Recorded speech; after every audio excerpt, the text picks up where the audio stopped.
El que no duda, poco adquiere. Cuando la realización sobrepasa a la concepción del artista, mal signo.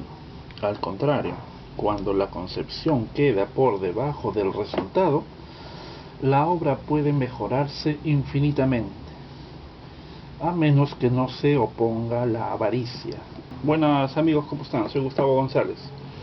Sigo con la lectura de Consejos al pintor en el Tratado de la Pintura.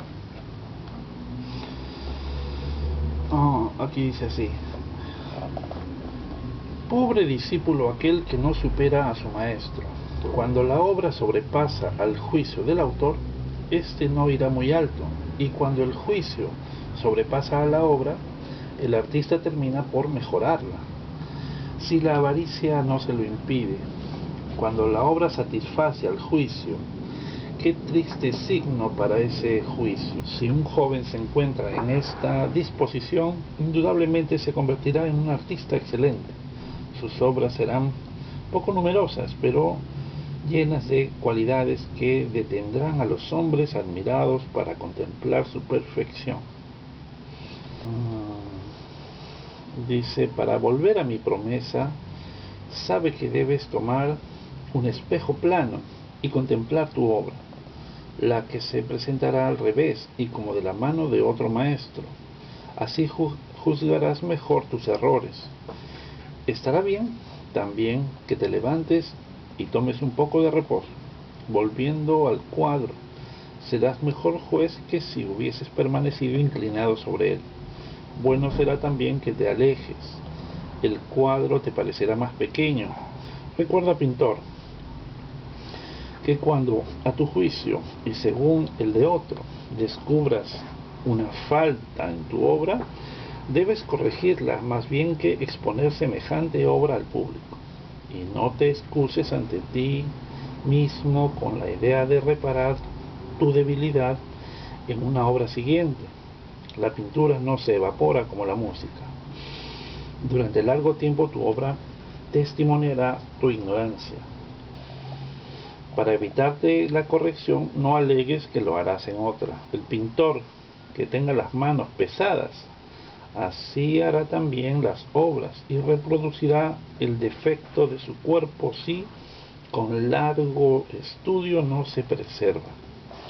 Entonces, pintor, considera cuál de las partes de tu persona es más grosera y a esta aplícate a pulirla en tus obras, porque lo que tengas de bestial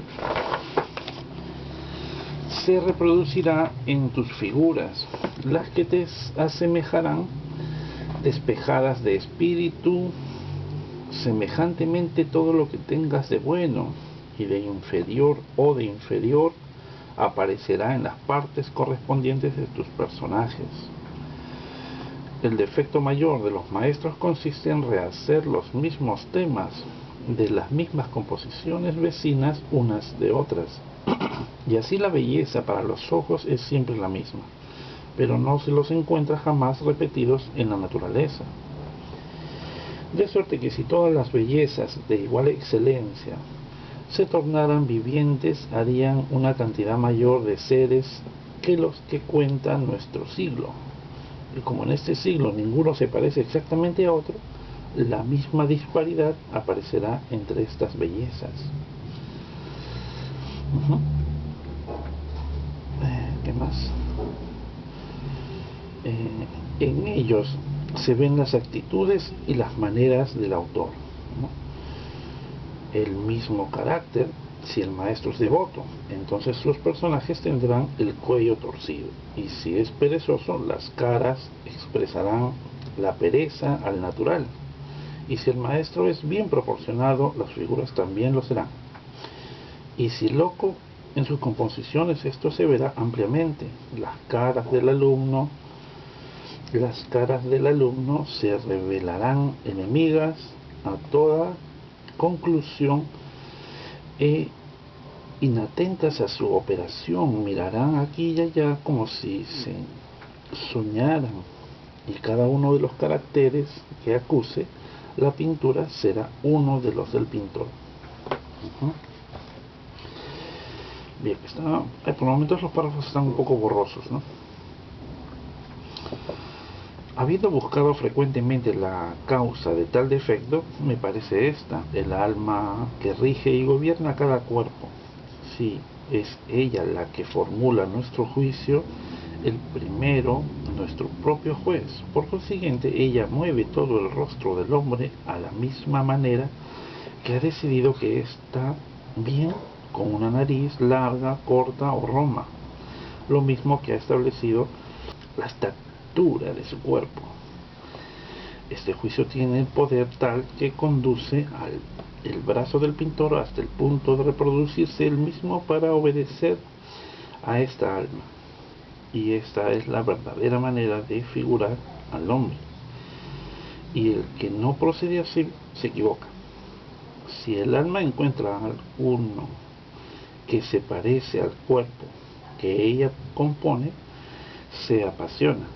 Así muchos se enamoran y apasionan de las mujeres que se les parecen. Los hijos que nacen entre estos matrimonios parecense notablemente a sus progenitores. Dice: siempre he visto que entre los pintores que hacen profesión de retratistas, aquellos que consiguen el mayor parecido son los más malos pintores de motivos históricos, que no tiene más que un propósito único y abandona el todo por una parte. A veces los párrafos repiten un poco el concepto, ¿no? Porque él retoma después de algunos días y está con esa idea todavía constante, ¿no? Él mismo lo dice después de leer sus páginas, dice que deben disculparlo, que él regresa y vuelve a dar esa norma, porque ha olvidado que ya la escribió, ¿no? O se le ocurre una mejor manera de explicarla, entonces la repite. Puesto que esto él nunca lo editó, ¿no? Nunca editó el Tratado de la Pintura, eran solamente manuscritos escritos a pulso, ¿no? A mano. Bien, dice: para ser universal y agradar a los diversos gustos es menester que una misma composición se encuentren las partes oscuras y otras de dulce penumbra. Ajá. A mi modo de ver, no será de enseñar que recuerde en determinados momentos ciertos aspectos observados en las manchas de los muros, en las cenizas de las chimeneas, en las nubes y en los ríos. Y si los consideras con atención, descubrirás en ellos invenciones muy admirables, de las cuales puede sacar partido el talento del pintor para componer batallas de animales y de hombres, paisajes y monstruos, diablos y otras cosas fantásticas que te honrarán. En estas confusas cosas el ingenio se despierta con nuevas creaciones, pero es menester saber hacer perfectamente todos los miembros que se ignoran, como en las partes de los animales y los aspectos del paisaje, peñascos y vegetación. Esto es que interesante, ¿no? Porque aquí él un poco nos indica una forma de proceder para inventar composiciones, ¿no? Para inventar composiciones. Por eso es que se detecta que Leonardo estaba mucho más avanzado en cuanto al claroscuro, más avanzado que todos sus demás contemporáneos, ¿no? Avanzado en el claroscuro en cuanto a la originalidad de las luces y sombras de ese juego en una imagen, ¿no? Él tenía un tipo de composición altamente compleja, ¿no? Si era una figura, bueno, era algo establecido y bellamente sombreada, ¿no? Pero cuando él hacía varias figuras, como en Santa Ana, la Virgen, el Niño y San Juan, debe habérsele ocurrido cuando él miraba justamente, como nos dicen, ¿no? Muros, chimeneas sucias, mármoles o qué sé yo, ríos, cualquier efecto natural de manchas oscuras y claras, ¿no? Entonces ese tipo de composiciones, solamente él iba produciéndolas. avanzo un poquito el cartón.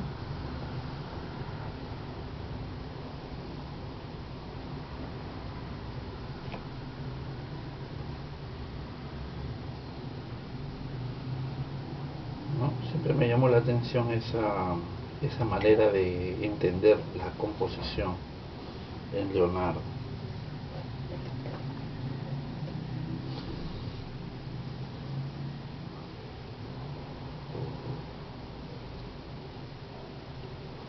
Y es algo que después copian todos los demás, ¿no? Me refiero a una composición en donde los cuerpos son tridimensionales en su ubicación y la vista que nos dan es una vista mezclada. Luego cuando ya vemos, por ejemplo en Miguel Ángel, el Tondo Doni de la Sagrada Familia, con los desnudos que están atrás, vemos que también, ¿no? Ambos, los padre y madre, están mezclados en sus cuerpos, atrás y adelante, ¿no? San José, la Virgen, están dispuestos digamos, detrás y adelante, no al costado uno del otro para que se les vea bien. Están colocados de una manera escultórica, ¿no? Muy tridimensional. Y el niño también sale de una manera, en una posición donde parece que todo el conjunto hace una especie de espiral, ¿no?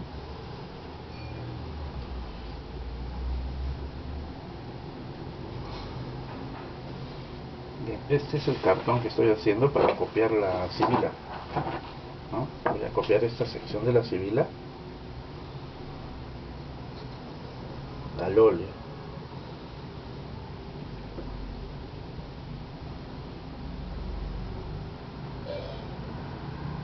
El cartón venía a ser el estudio previo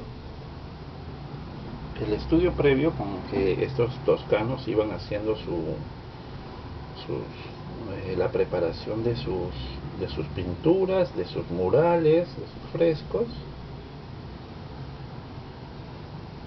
Ya todo estaba allí calculado, digamos, ¿no? Todo, o casi todo, digamos, estaba todo calculado, las líneas, los tonos, los colores, la perspectiva.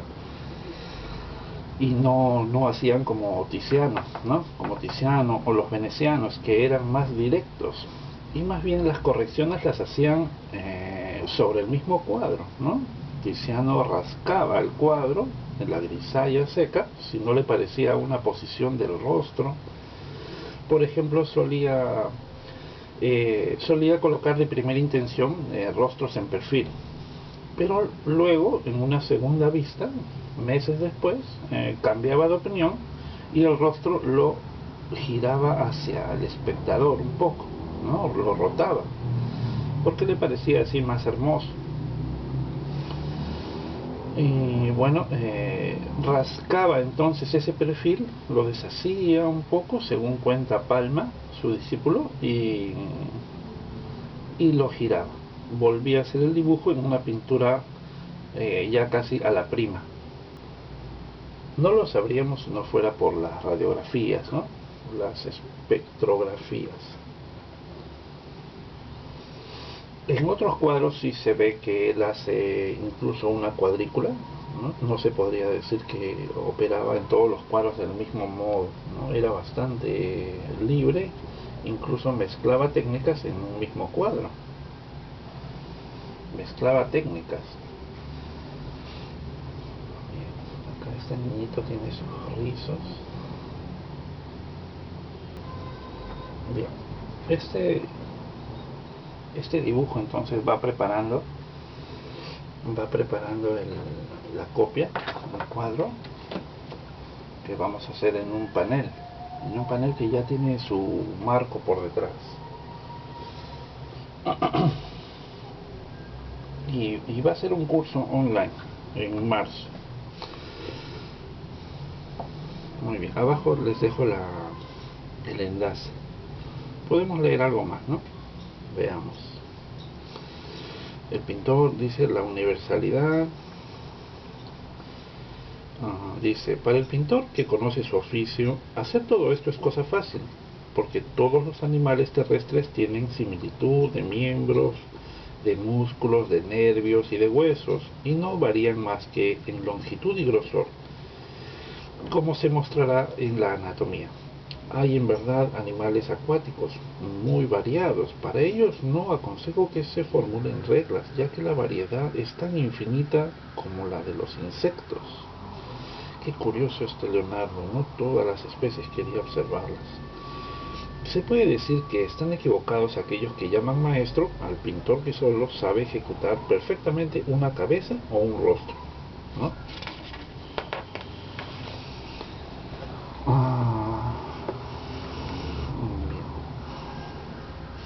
Y repite un poco eso. Dice, en verdad los errores nos aparecen mayores en las obras de los otros que en las nuestras. Reparando en los pequeños defectos de las obras ajenas, ignoras los tuyos que son grandes. O sea, es más fácil ver los errores en los cuadros de otras personas, ¿no? Porque nos queremos mucho, pues. Para conjurar esta ceguedad,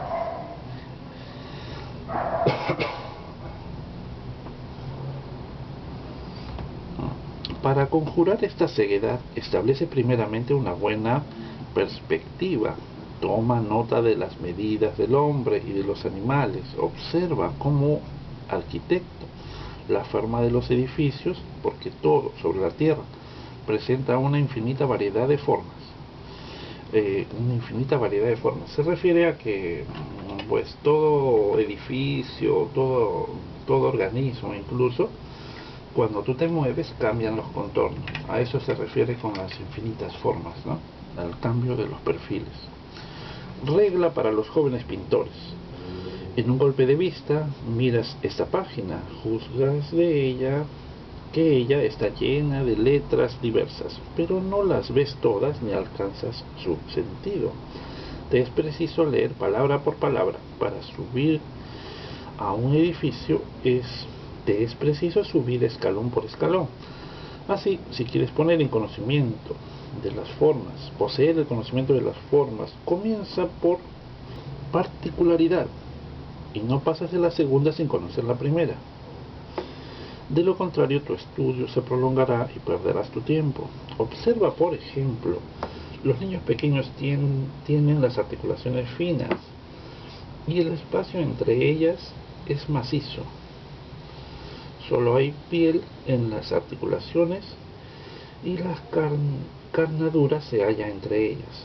Cuando hayas ejecutado el rostro, traza líneas que pasen de un lado del ojo al otro. Lo mismo para la dirección de cada miembro.